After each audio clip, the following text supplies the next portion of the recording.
Seguimos con las 3 dimensiones básicas que deben obtenerse para que el equipo nos dé las semanas de gestación. Entonces decía que también se debe de obtener, o las tres dimensiones que se deben de obtener es el diámetro biparietal, la circunferencia abdominal y la longitud del fémur. Y comentábamos que se requieren de parámetros específicos para tomar las dimensiones, porque no se pueden tomar a cualquier nivel. Entonces continuamos con la circunferencia del abdomen. Se debe de realizar un corte transversal a la altura de lo que es el cuerpo vertebral, que aquí se ven como unas imágenes medio redondas y perecoicas. Se debe de ver el estómago, que se ve como una burbuja anecoica porque tiene líquido, y se debe de ver la entrada de los vasos umbilicales. A esta altura se realiza. Y el equipo pues ya viene cargado con el software para medir esta circunferencia. En esta otra imagen tenemos el fémur.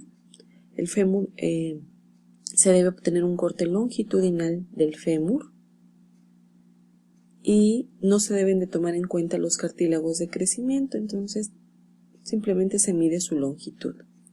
Estas 3 dimensiones también nos van a dar automáticamente el peso del bebé. Debemos ir evaluando por ultrasonido desde la cabeza hasta los pies del bebé, pues para ver alguna alteración. Si no hay alguna alteración congénita, si no hay poco o mucho líquido, la integridad de las estructuras, el número, ¿no? Todo eso hay que irlo viendo.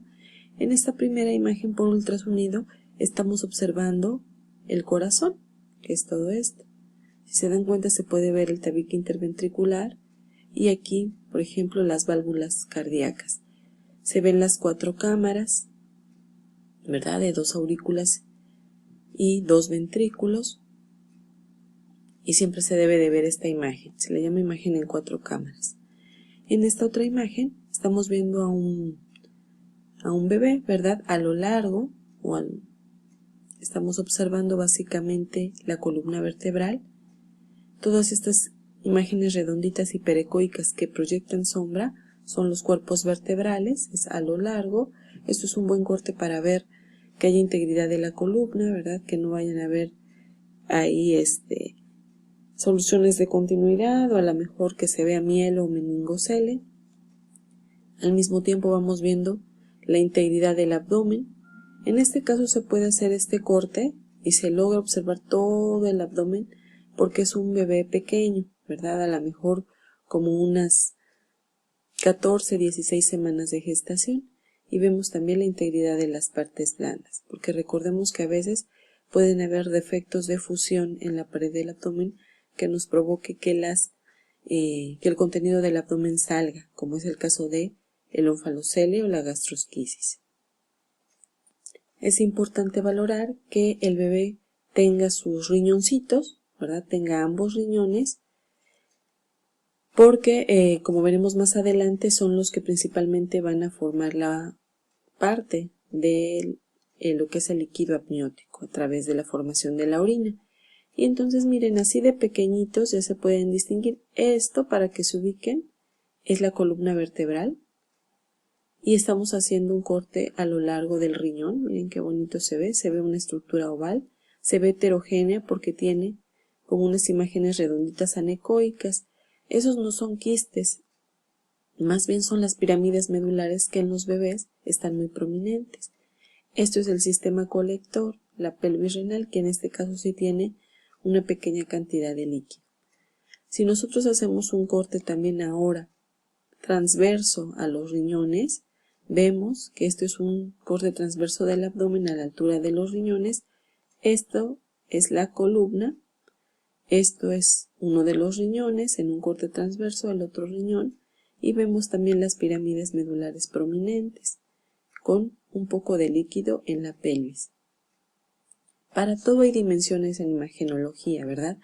Por ejemplo, la hidronefrosis o el acúmulo, digamos, de orina en el riñón puede ser detectado desde inútero, midiendo principalmente y viendo las características del sistema colector. Pero para todo hay dimensiones dependiendo de la edad gestacional para saber si tiene o no hidronefrosis. También nos pueden llegar este tipo de casos, ¿verdad? Las gestaciones múltiples. Aquí va a ser muy importante, sobre todo el diagnóstico en el primer trimestre, porque vamos a poder delimitar bien el número de placentas que hay, el número de sacos gestacionales, ¿verdad? Para saber pues cuántos embrioncitos hay ahí. Podemos ver sus genitales y ver las características de las membranas de separación. Acuérdense que en las gestaciones múltiples pues hay diferentes divisiones, ¿verdad? Dependiendo de cómo se haya dado la fecundación. Acuérdense que a veces un espermatozoide puede fecundar a un solo óvulo, o un espermatozoide, o más bien dos espermatozoides pueden fecundar a dos óvulos diferentes, y entonces ahí empieza a haber una clasificación de las gestaciones múltiples o variantes de las gestaciones múltiples. De las más conocidas pues son los gemelos, ¿verdad? Cuando son los gemelos idénticos, ¿verdad? Del mismo sexo, que se parecen, que son igualitos, pues se les llaman a esos gemelos monocigóticos. Y aquellos gemelos que tienen sexo diferente o que luego no se parecen, se les llaman gemelos disigóticos. Entonces, digamos que coloquialmente a los que se parecen o que son idénticos se les llaman gemelos, y a los otros que no se parecen tanto, pues los cuates, ¿no? Pero son gemelos monocigóticos, los idénticos, y los disigóticos cuando se parecen nada más una similitud de hermanos, ¿no? Como en cualquier otro caso. Es importante ver cuántos embriones y sacos gestacionales y membranas de separación existen, porque hay un síndrome que se llama el síndrome de transfusión gemelo-gemelo. Este síndrome a grandes rasgos es como si, sobre todo cuando los gemelos comparten la misma bolsa amniótica, el mismo apnios, es muy probable, se puede presentar este síndrome, y entonces en este caso uno de los gemelos le roba el aporte sanguíneo al otro, y entonces uno de esos gemelos, el que roba, va a ser un gemelo grandote, y en cambio al que le están robando, ¿verdad?, va a ser un feto desnutrido. Y entonces por eso va a ser muy importante ver o clasificar de qué tipo de gemelos se tratan, y sobre todo si comparten o no membranas de separación. Aquí tenemos ejemplos de cómo se ven los gemelitos, ¿verdad? En esta primera imagen es ultrasonido endovaginal, es un corte transverso del útero, y esto es el endometrio, y miren como podemos ver dos imágenes ovaladas, anecoicas o redonditas, que son los sacos gestacionales. Alrededor se ve un halo hiperecoico que está relacionado con la reacción decidual, y eso nos está hablando de un embarazo normoevolutivo. En este caso tenemos dos sacos que están aparentemente separados completamente, ¿verdad? Entonces estos gemelitos muy probablemente tengan su propio apneo, su propio corion, y entonces son los gemelos como de tipo disigótico. En estas otras imágenes, miren qué bonita también son, todas son por endovaginal, pero se ven varios sacos, ¿verdad? Un saco, dos sacos, tres sacos, cuatro sacos. En este caso se trató de 4 embriones, ¿verdad? O de cuatrillizos. Algo importante para saber si van o no a compartir las membranas es ver el grosor de las membranas de separación. En este caso están viendo que son tabiques gruesos, ¿sí? Por lo tanto, cada uno de estos bebecitos van a tener su propia bolsa amniótica y su propio corion. ¿Por qué es importante el corion? Pues porque de ahí va a formarse la placenta, o sea, tendrán su propio saco amniótico y su propia placenta. Cada quien se va a alimentar, ¿verdad? Aquí no habría el problema del síndrome de transfusión gemelo-gemelo. Estas puntitas de flecha nos están indicando los embrioncitos. A veces no es posible que en un mismo corte podamos ver todos los embriones, pero eso no quiere decir que no esté. Tenemos que ir moviendo el transductor, ¿verdad?, con varios cortes longitudinales, transversos, oblicuos, para poder delimitar bien en este caso los embriones. En esta otra imagen se trata de 3 sacos gestacionales, aquí los estamos viendo, son de predominio anecoico, y en algún momento, miren, sale el bebecito, ¿no? El fetito. Aquí se distingue su cabeza, su cuerpo y sus extremidades. Volvemos a lo mismo, vamos a ver las características de los tabiques de separación. También son tabiques gruesos, que nos están hablando de que cada uno de estos bebés desarrollará su propia bolsa amniótica y su propia placenta. En este caso son trillizos. Quizás les llamó la atención de por qué en esos sacos gestacionales no podemos delimitar bien, o no se ve la placenta, por ejemplo, nada más se ve el embrioncito. Bueno, recordemos que la placenta puede estar valorada por ultrasonido más o menos entre la semana 12, semana 13 de gestación. Entonces, muy probablemente si tienen menos semanas, pues no la delimitemos aún. En esta otra imagen por ultrasonido seguimos con los embarazos, en este caso gemelares, pero échenle mucha imaginación. Miren, aquí hay una cabecita, esos cortes transversos de las cabecitas, aquí hay una y aquí hay otra cabecita. Pero resulta que ahora la membrana de separación, miren, se ve delgada, ¿ya vieron? Y solamente aquí un pequeño piquito un poquito más engrosado, pero en realidad se ve delgado. Esto es el saco amniótico. ¿Qué nos está diciendo aquí?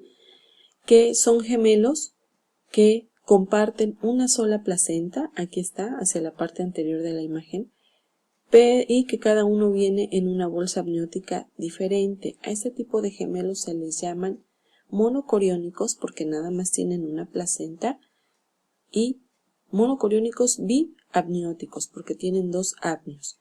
Y estos son los tipos de gemelos que pueden ser idénticos.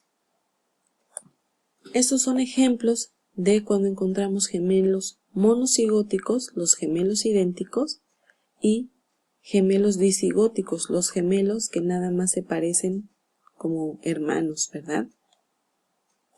En esta primera imagen, que es ultrasonido, ambos son ultrasonidos endovaginales, vamos a poder delimitar uno, el saco gestacional, ovalado, de predominio anecoico, pero en su interior tiene estas imágenes hipoecoicas que corresponden a los gemelos.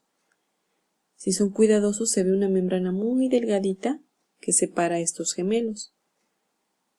Por lo tanto, estos son los gemelos que tienen una sola placenta, pero tienen dos bolsas amnióticas. Son gemelos monocigóticos, porque nada más tienen una placenta, monocoriónicos, perdón, porque nada más tienen una sola placenta, biamnióticos, tienen dos sacos amnióticos. En este otro caso, son los gemelos que nada más se parecen, ¿verdad? Si se dan cuenta, aquí tenemos también los sacos gestacionales. Cada uno en su interior tiene el embrión y aparte, miren, hasta se ve el saquito vitelino, embrión y saco vitelino, pero la membrana que los separa es gruesa, es un tabique grueso. A esto se le llama el signo del pico coriónico. Y el hecho de que esté grueso este tabique nos está indicando que cada bebé va a formar su propia placenta y su propia bolsa amniótica, es decir, no van a compartir nada. Y solamente se van a parecer como hermanos, no son idénticos. Son gemelos, aquí se les dicen bicoriónicos, porque van a tener dos placentas, biamnióticos, porque tienen dos sacos amnióticos. ¿En dónde hay más probabilidad o dónde existe más bien la probabilidad de que se presente el síndrome de transfusión gemelo-gemelo cuando uno de los gemelos le roba al otro, uno queda grandote y el otro queda desnutrido? En este caso, se va a presentar con los gemelos que comparten la misma placenta, ya sean que también compartan el mismo saco o que tengan dos sacos amnióticos.